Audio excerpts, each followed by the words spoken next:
اس گھونسلے میں رہنے والے پھول جیسے معصوم پرندے اس لیے ڈھانچہ بن گئے کہ ان کے ماں باپ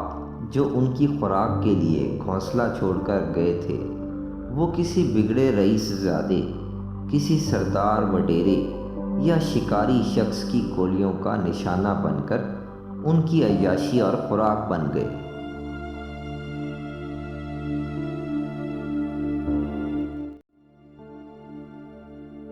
ایک دن میں درجنوں پرندے مارنے والے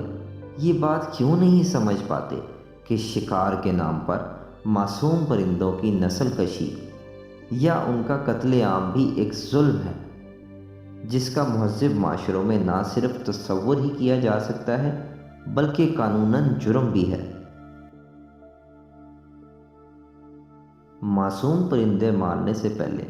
کاش کوئی یہ بات سوچ لے کہ ان پرندوں کے گھونسلوں میں ان کے بچے ایسے ہی انتظار میں ہیں جیسے ان شکاریوں کے بچے ان کے انتظار میں ہوتے ہیں۔ کاش کوئی سمجھ پاتا۔